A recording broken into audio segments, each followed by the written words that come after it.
Dans le prochain épisode de Un si grand soleil, tandis qu'Alix est entendu par la police, les employés de Elle Cosmetics se mettent en grève. Attention, les paragraphes qui suivent contiennent des spoilers sur l'épisode d'Un si grand soleil diffusé demain soir sur France 2. Si vous ne voulez rien savoir, ne lisez pas ce qui suit. Jeudi 25 novembre dans Un si grand soleil. Alix est entendu par la police à la suite de la plainte de Valentine. Alix est convoquée au commissariat et confirme à Élise avoir organisé les rencontres entre Valentine, Ludo et Joël. Toutefois, elle prétend n'avoir jamais touché un centime pour cela. Lorsque Yann lui signale qu'en tant que client, elle encourt une amende de 1 500 €, Alix précise qu'elle ne paye pas pour coucher avec des hommes. Concernant les lettres anonymes, la quinquagénaire n'a par ailleurs pas la moindre idée de qui pourrait en être à l'origine. En quittant le commissariat, Alix contacte Valentine et lui reproche d'avoir trahi sa confiance. Si Valentine répond qu'elle n'a pas eu le choix, Alix lui rappelle qu'elle ne l'a pas obligée à payer des escorts. Agacée, Valentine révèle que son mari est en train de la quitter.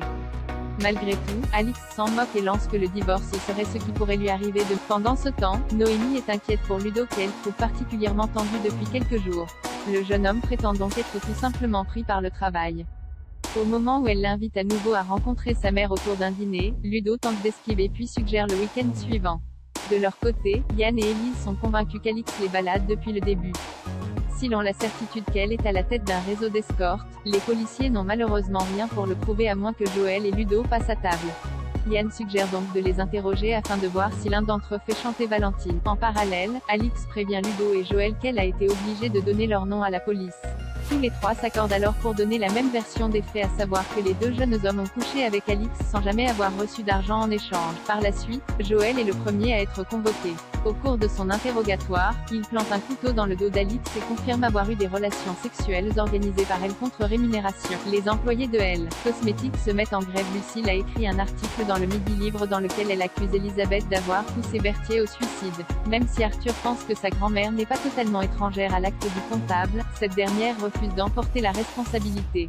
De son côté, Henrik rend visite à Berthier.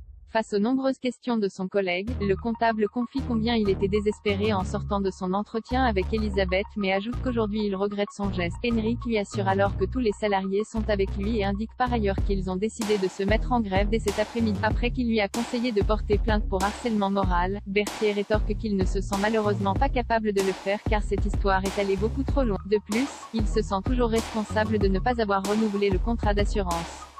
Cependant, Henrik n'est pas d'accord avec lui et déclare qu'il est dans l'intérêt de tous de se battre afin que ce genre d'événement ne se reproduise plus jamais. Marion pousse donc son mari à porter plainte.